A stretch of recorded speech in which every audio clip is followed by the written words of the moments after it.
নবিসুকি, নবিসুকি, এই নবিসুকি। বাবা, তুমি কতদিন পর তোমাকে দেখলাম। কেমন আছো তুমি? আমি ভালো আছি, তুমি কেমন আছো বলো তো? আমি ভালো, কিন্তু তুমি এখানে কিভাবে এলে? আমার মনে হলো তোমাকে কিছু কথা বলা দরকার, আর সেই জন্যই আমি এখানে এসেছি। কি কথা বাবা? নবিতার ব্যাপারে তুমি অনেক উদাসীন, ওর ব্যাপারে তোমার আরেকটু মনোযোগ দেওয়া উচিত। হ্যাঁ হ্যাঁ হ্যাঁ, তুমি মতো ঠিকই বলেছো বাবা। ওর ভবিষ্যতের ভালোর জন্যই ওর প্রতি তোমার কঠোর হওয়া উচিত। কিন্তু বাচ্চাদের ব্যাপারে বেশি কঠোর হওয়া কি ঠিক? অবশ্যই ঠিক। আমি কঠোর ছিলাম বলি আজকে তুমি এত বড় হয়েছো।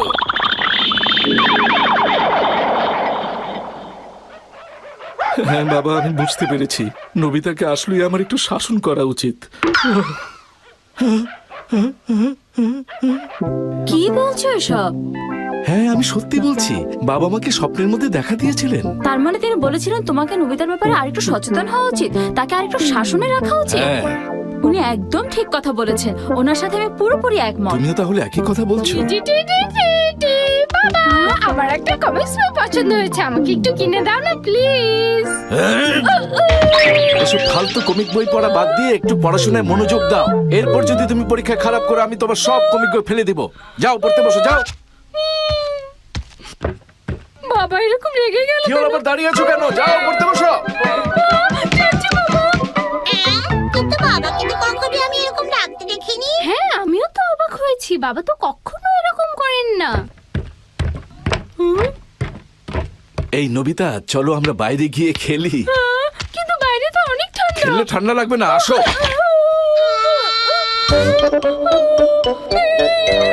আমার অনেক ঠান্ডা লাগছে বাবা। একটু পরেই ঠিক হয়ে যাবে, বলটা মারো। কি হলো, গায়ে শক্তি নাই নাকি? এত আস্তে মারছো কেন? নাও মারো, আরো জোরে মারো। এই নাও। ওরে বাবা, এত জোরে মারছো কেন? আমি ভয় পাচ্ছি। এত ভয় পেলে তো চলবে না, শক্ত হও। নবিতার জন্য বয়সে আমি আমার একা একা খারাপই পাহাড়ে চড়েছি। লাগছে। তুমি বাবা একা হঠাৎ একা করে কমিক বই এমন পড়ো আর কঠোর ঘুমাও। হয়ে গেলেন কেন বুঝতে পারছি না। এই নাও। আরো জোরে মারো, নাও। বলটা ধরতেও পারো না, যাও বলটা নিয়ে এসো। যাচ্ছে। জিয়া, তোমার গায়ে লেগেছে? দুঃখিত। জিয়া,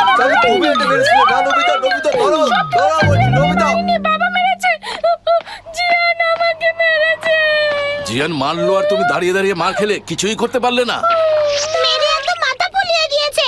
তুমি কেমন ছেলে বলো তো? জিয়ান মারলে তুমিও তাকে মারবে? জিয়ানকে মারবে নবিতা? এটা অসম্ভব। অসম্ভব মানে কি? এরপর থেকে জিয়ান কিছু বললে তুমি তার জবাব দেবে। কি করছো তোমরা? একটু বাড়াবাড়ি হয়ে যাচ্ছে না? বাড়াবাড়ির কিছু নেই। শোনো, ছোটবেলায় আমার বাবাও এমন শিক্ষা দিয়েছিল, আর সেই জন্যই আমি এত শক্তিশালী পুরুষ হতে পেরেছি। তাই বলে তুমি ছেলেটার উপর অত্যাচার করবে? শোনো নবিতা, আরো 100টা বল মারবে, তারপর তোমার ছুটি। নাও, বল মারো। নবিতা তো অসুস্থ হয়ে পড়বে মা। কি যে করে। আমি তোমার কষ্টটা বুঝতে পারছি নবিতা। আমি কি করেছি? বাবা আমার সঙ্গে এরকম করছেন? কালো একই ভাবে প্র্যাকটিস করতে মা হবে। বললেন তোমার দাদু নাকি তোমার বাবার স্বপ্নে এসেছিলেন। কি? দাদু বাবার স্বপ্নে এসেছিলেন?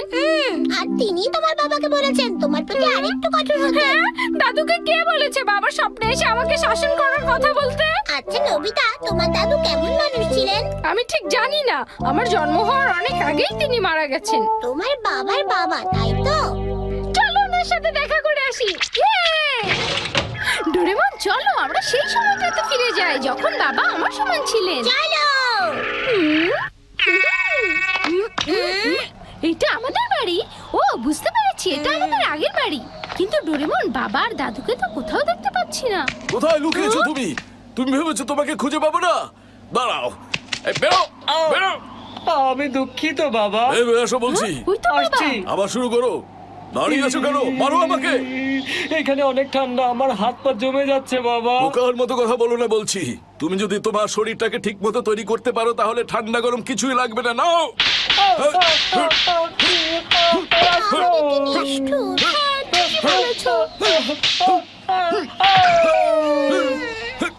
ওঠো, আবার শুরু করো।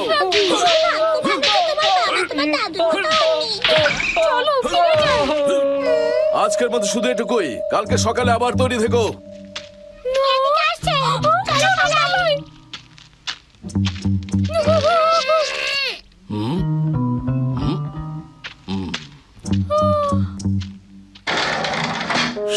নবিসকির ট্রেনিংটা শেষ হয়েছে, ও ঘরে আসছে, ওর ঘরটা গরম করার ব্যবস্থা করো। আচ্ছা ঠিক আছে। আরো কয়েকটা কাঠ করে দাও যাতে ঘরটা তাড়াতাড়ি গরম হয়। ঠিক আছে দিচ্ছি।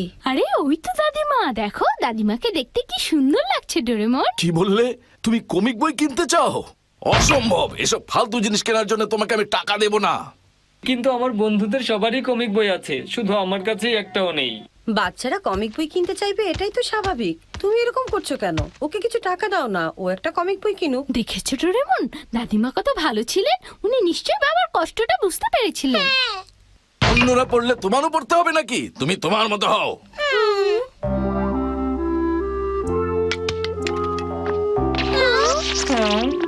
বাবার মনটাই খারাপ হয়ে গেল, দেখেছো? বাবার কষ্টটা আমি বুঝতে পারছি, আমার সাথেও তো এরকম হয়।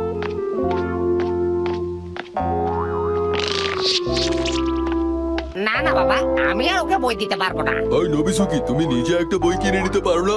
বাবা দেয় না। তাহলে যাও, তোমার আর কমিক বই পড়ার দরকার নেই। আমার থেকে বই নিলে টাকা দিতে হবে ভাই। কিন্তু আমার কাছে তো টাকা নেই।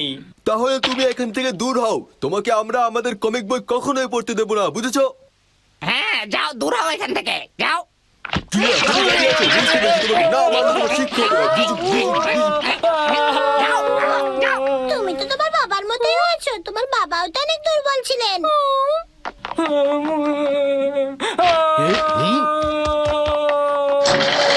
এই বোকা ছেলে, তুমি আবার লেজ গুটিয়ে পালিয়ে এসেছো। ওরা তোমাকে মারে, তুমি ওদের মারতে পারো না কেন? আমি পারি না। তাহলে আজকে বাইরেই থেকো, এটাই তোমার শাস্তি, বুঝতে পেরেছো? যাও।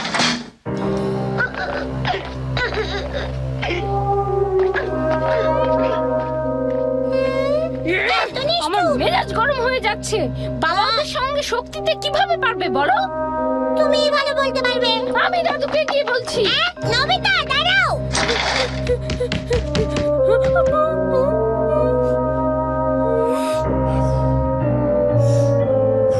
কি হলো, দাঁড়িয়ে আছো কেন? মনে হচ্ছে দাদুর মন খারাপ। হ্যাঁ? এই শোনো, আমি তোমার জন্য কিছু মিষ্টি আলু সেদ্ধ করে নিয়ে এসেছি, তুমি খাবে? এগুলো নবিসকের জন্য রেখে দাও। আচ্ছা ঠিক আছে।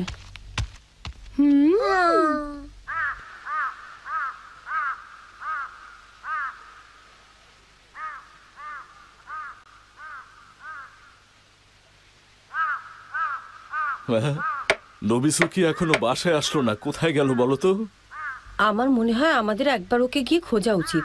হ্যাঁ হ্যাঁ, ঠিকই বলেছো। তুমি এক কাজ করো, তুমি যাও, ও খুব ব্যথা পেয়েছে, ওর জন্য কিছু খাবার আর ওষুধ নিয়ে যাও। আচ্ছা। এই শোনো শোনো, এটা দিয়ে ওকে একটা কমিক বই কিনে দিই। আমাকে বলছো কেন? তুমি নিজেই ওকে কিনে দাও না, নবিসুকি খুবই খুশি হবে তাতে। আমি ওকে বলেছি আমি কিনে দিব না, এটা আমি ফেরাতে পারবো না, তুমি দাও। আচ্ছা ঠিক আছে, আমি বুঝতে পেরেছি, দাও। শোনো শোনো, তুমি ওকে বলো যে তুমি আমাকে লুকিয়ে টাকাটা দিয়েছো। আচ্ছা। দাদুর মনটা আসলে অনেক নরম। আসলে তোমার বাবার সামনে একটা রাগি রাগি ভাব নিয়ে থাকে, কিন্তু ভেতরে ভেতরে সে অনেক নরম। কে কে কথা বলছে? বলেছো। এই তোমরা এখানে কি করছো? দাঁড়াও।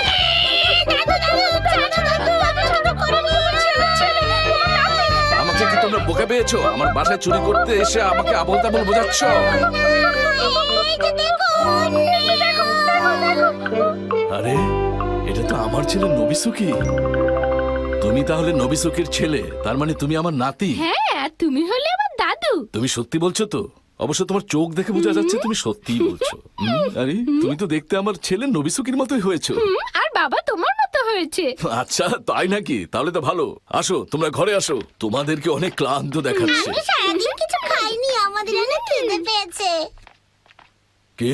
নবিসুকি তোমার উপর অতিরিক্ত শাসন করে? হ্যাঁ দাদু, তুমি নাকি স্বপ্নের মধ্যে দেখা দিয়ে বাবাকে বলেছো সব তোমার দোষ। আমি ওর স্বপ্নে দেখা দিতে যাবো কেন? নবিসুকি নিশ্চয় ওর মতো করে একটা স্বপ্ন দেখছে।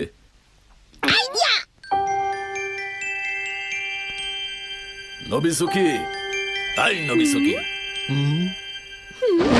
বাবা, তুমি তুমি আবার এসেছো? শোনো নবিসুকি, আমি চাই নবিতার প্রতি তুমি আরেকটু কোমল হও। কিন্তু বাবা, তুমি গত কথা বলেছিলে নবিতার প্রতি আরেকটু কঠোর শাসন করতে। আমি বলিনি, তুমি বোধহয় বানিয়ে বানিয়ে একটা স্বপ্ন দেখেছো। শোনো, নবিতা খুব ভালো একটা ছেলে, তোমার মতো না। না বাবা, তুমি আসলে কিছুই জানো না, ও মোটেই লক্ষ্মী ছেলে না। ও সবসময় পরীক্ষায় শূন্য পায়। ওর বন্ধুরা ওকে মারলে ও কিছুই করতে পারে না, কাঁদতে কাঁদতে বাসায় চলে আসে। এমনই হতচ্ছাড়া ছেলে। ও কিছুই ঠিক মতো করতে পারে না। ওকে একটা কাজ দিলে ও কিছু না কিছু ভুল করবেই করবে। ও ঠিক মতো খেলাধুলাটাও করতে পারে না। ও খুবই দুর্বল একটা ছেলে। শুধু তাই না, তুমি কি বলছো এসব? ওর জন্য বাবা, ওর এসব টিচার ব্যাপার আমাদের হচ্ছে কথা কেন? শোনায়। ও প্রতিটা বলা উচিত। পরীক্ষাতেই খারাপ করে। আমার মনে হয় এখন আমার ওর যাওয়া মা ওর উচিত। জন্য চিন্তা করতে করতে অল্প বয়সেই চুল পাকিয়ে ফেলেছে। আর ওর জন্য চিন্তা আমার রাতে ঘুমই হয় না। নবিতা